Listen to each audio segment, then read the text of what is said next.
Mar Caspio, 6:30 de la mañana del sábado. Un carguero navega a 180 kilómetros de la salida del puerto ruso de Astracán cuando 4 drones ucranianos cruzan el horizonte y lo convierten en una bola de fuego.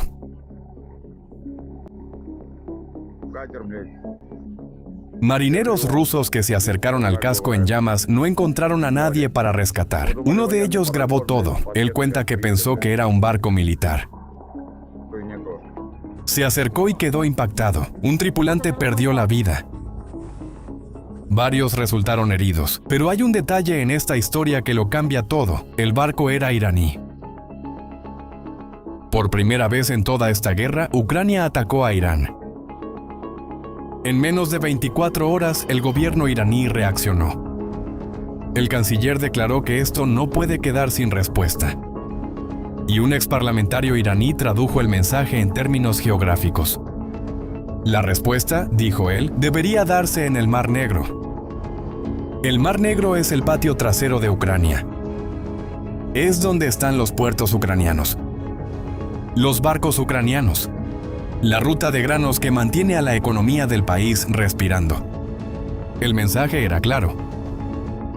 Ustedes nos atacaron en nuestro mar, nosotros los atacamos en el de ustedes. Y él fue más allá. Dijo que Irán debería eliminar el límite de 2.000 kilómetros para sus misiles balísticos, límite que el propio Irán se impuso.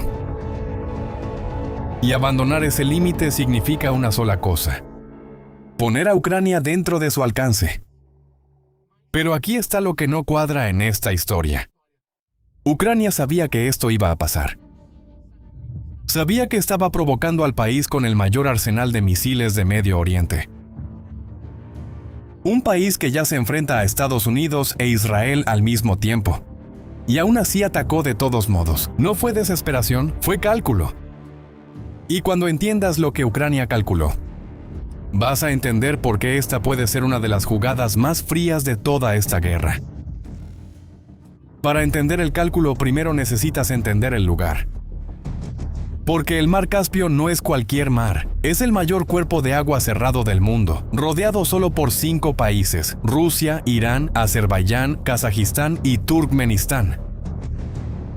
Fíjate bien en lo que eso significa. Ninguna marina occidental puede entrar ahí. Ningún portaaviones estadounidense, ninguna fragata europea, ninguna patrulla de la Alianza Militar Occidental. Es un mar sin salida al océano, o sea, sin supervisión de nadie de afuera. Para Rusia e Irán, 2 países ahogados en sanciones, eso no es un detalle geográfico. Es un regalo. Probablemente imaginas que las armas que cruzan entre estos 2 países viajan escondidas, esquivando patrullas internacionales, ¿verdad? Incorrecto. Ellas cruzan un mar donde nadie puede ir tras ellas. Allí, los barcos solo necesitan esconderse de una cosa: satélites. Y fue exactamente en ese mar, el lugar teóricamente más protegido del planeta para este tipo de negocio, donde aparecieron los drones ucranianos.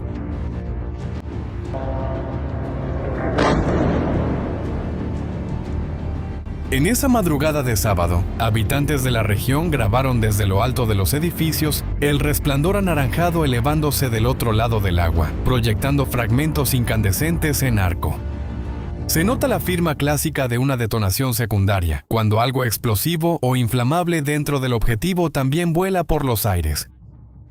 El gobierno iraní se apresuró a presentar su versión. Difundió imágenes tomadas a bordo del barco alcanzado, un carguero llamado Ana, mostrando la bodega cargada con bobinas de láminas de acero.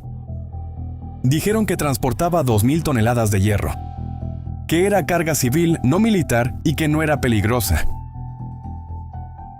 Según la versión iraní, la documentación desmiente completamente la afirmación del presidente ucraniano.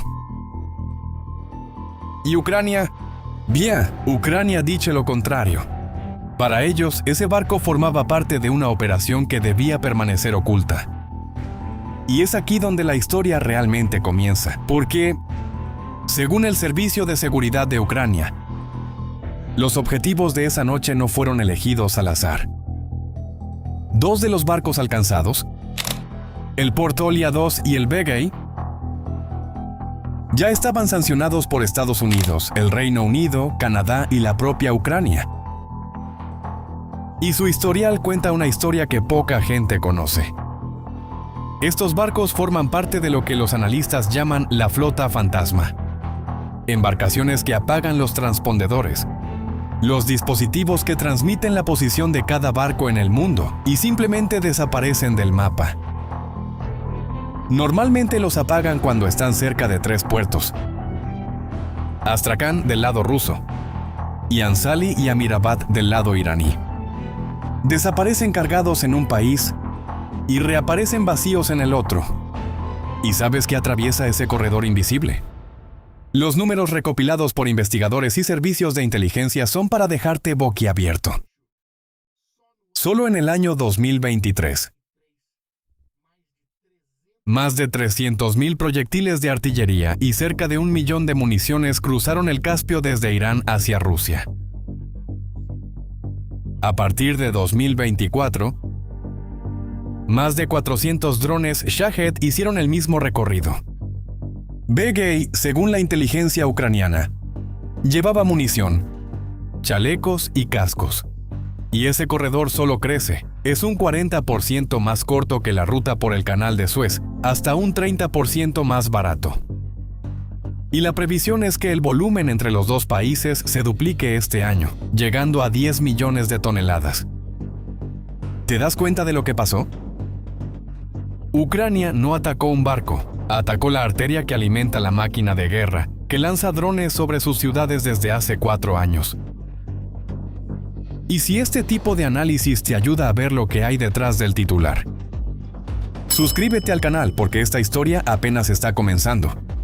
¿Alguna vez te has puesto a pensar por qué Ucrania decidió correr ese riesgo?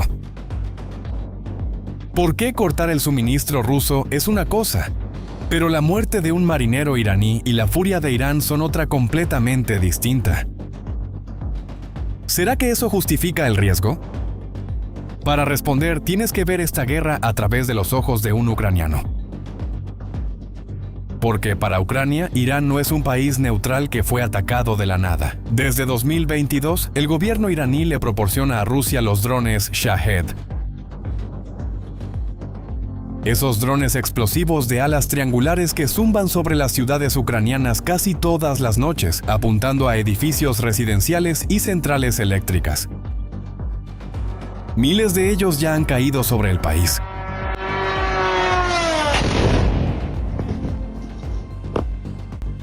Y hay una ironía oculta en esta historia que casi nadie nota.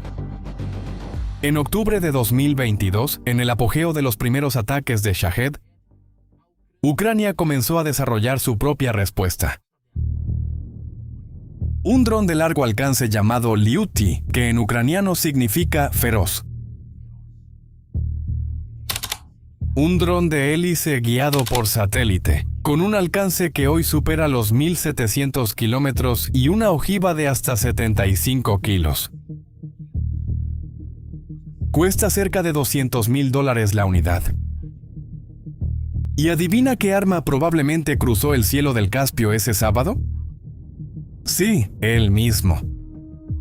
El dron que nació a causa del Shahed ahora hunde los barcos que transportan el Shahed.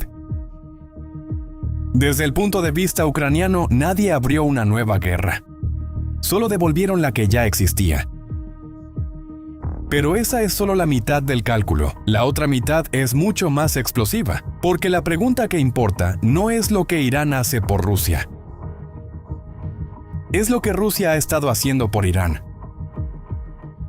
Y la respuesta empezó a aparecer en marzo, cuando cazas israelíes hicieron algo inédito. Bombardearon el puerto de Bandar Ansali en la costa norte de Irán, en el Caspio.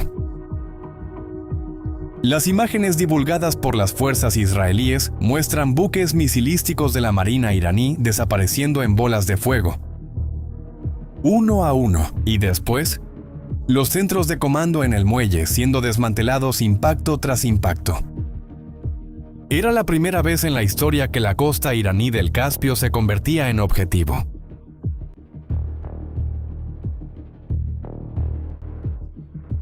Israel vio ahí lo que Ucrania vería 4 meses después. Ese corredor ya no servía solo para armar a Rusia. El flujo se había invertido. Después de que Rusia nacionalizó la producción de los Shahed en 2023,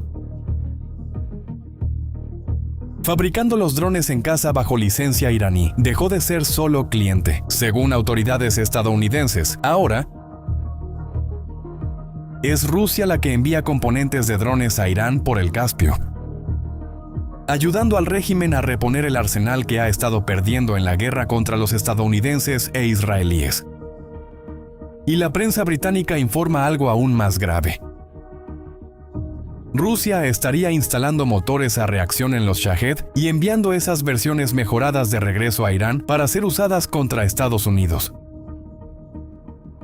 El ex embajador estadounidense en Ucrania, Bill Taylor, describió este circuito cerrado en una entrevista reciente. Los iraníes, dijo él, estaban usando contra los estadounidenses y sus aliados los mismos drones que proporcionaron a los rusos. Todo eso llevó al desarrollo de algunos de los drones de largo alcance. La guerra de Irán demostró que los iraníes estaban usando sus propios drones Shahed, que le habían dado a los rusos, pero los iraníes estaban usando estos drones contra nuestros aliados y contra nosotros, y nuestros aliados del Golfo fueron a Ucrania. Entonces, los aliados en el Golfo buscaron a quienes más saben sobre cómo derribar drones Shahed en el mundo, a Ucrania. Y soldados ucranianos fueron al Medio Oriente para enseñar cómo cazar el dron iraní. Pero Taylor reveló más. Los rusos, según él, proporcionaron a Irán inteligencia militar sobre la ubicación de las fuerzas estadounidenses. Ucrania dijo, te ayudaremos a derribar y defenderte contra estos drones que vienen de Irán. Por cierto, los rusos le proporcionaron a Irán inteligencia militar sobre la ubicación de las fuerzas estadounidenses y los iraníes fueron tras esas fuerzas. Y los iraníes fueron tras eso. Eso no es una acusación vaga. El gobierno ucraniano afirma haber registrado el patrón. Satélites rusos fotografiaron la base aérea Príncipe Sultán en Arabia Saudita 3 veces en 5 días. Al día siguiente de la tercera foto, misiles iraníes atacaron la base e hirieron a militares estadounidenses. La base ya llevaba semanas bajo ataque. Y, en julio, según el informe ucraniano, el patrón se repitió. 4 bases con presencia estadounidense. 2 en Bahrein, 1 en Jordania y 1 en Kuwait. Entraron en la mira de los satélites rusos días antes de nuevos ataques. 18 estadounidenses ya han perdido la vida en esta guerra contra Irán. Y ahora fíjate en lo que pasó después. Porque esto parece un guión de cine. Viernes por la noche, despacho Oval. Un reportero le pregunta al presidente estadounidense por qué dice que Rusia no está ayudando a Irán, aunque su propio secretario de guerra afirma lo contrario. Trump responde diciendo que Putin le dio su palabra. Dijo, confío en ellos, no creo que quieran decepcionarme. Confío en ellos. Horas después, en la madrugada del sábado, los drones ucranianos incendian el corredor del Caspio. Y ese mismo sábado, el presidente ucraniano publica un dossier satelital. Como puedes ver, Ucrania no eligió ese barco por casualidad. Y tampoco eligió esa semana por casualidad. 3 días después del ataque, el presidente ucraniano se sentó con Trump en la Casa Blanca. Y el mensaje que llevaba bajo el brazo era uno solo. Mientras confías en su palabra, mira lo que cruza ese mar. Ese es el cálculo, pero todo cálculo tiene un precio. Y el precio aquí tiene nombre, la respuesta de Irán. El canciller iraní no acusó solo a Ucrania. Acusó a Israel de estar detrás del ataque, de usar a Ucrania para arrastrar a Europa a la guerra, sin presentar ninguna evidencia de eso. El portavoz de la Comisión de Seguridad del Parlamento iraní llamó payaso al presidente ucraniano y defendió que Irán reconozca las regiones ocupadas de Ucrania como territorio ruso. Y canales vinculados al régimen hablan abiertamente de misiles balísticos. Parecía el preludio de un ataque. Pero fíjate bien en la posición en la que está Irán ahora. En el sur, la Marina estadounidense redobla la presión en el estrecho de Hormuz después de 13 noches seguidas de bombardeos. En el norte, la única costa que quedaba segura acaba de convertirse en zona de guerra. Los 4 puertos iraníes del Caspio operan día y noche trayendo trigo, maíz y aceite, porque esa ruta no solo transporta armas, transporta la comida que sostiene al régimen bajo sanciones. Responder a Ucrania en ese escenario significa abrir un tercer frente sin haber cerrado los 2 primeros. Pero es justamente eso lo que hace que este momento sea tan peligroso. Un país acorralado como Irán, con el orgullo herido y un arsenal de miles de misiles, no suele tomar decisiones previsibles. Esa pared invisible que separaba la guerra en Europa de la guerra en Medio Oriente cayó. Y no fue un misil el que la derribó, fue un carguero, hundiéndose en un mar que no aparecía en ningún mapa de guerra. Irán arma a Rusia contra Ucrania. Rusia, según los ucranianos y los estadounidenses, guía y rearma a Irán contra Estados Unidos. Y Ucrania, el país que era solo la víctima de esta historia, ahora elige objetivos a 1000 kilómetros de casa en un conflicto que oficialmente ni siquiera es suyo. La verdad es que las guerras ya no se quedan en compartimentos separados, y si la promesa iraní se convierte en misiles de verdad, lo que empezó con un barco en el Caspio puede ser recordado como el día en que los 2 incendios se convirtieron en uno solo. Esa historia está lejos de terminar y cada nuevo capítulo va a pasar por aquí, así que aprovecha para suscribirte al canal. Así vas a enterarte cuando ocurra el próximo movimiento. Y respóndeme en los comentarios, en tu opinión, ¿estamos viendo el inicio de una sola guerra o todavía son 2 guerras separadas? Gracias por acompañarnos. Hasta el próximo video.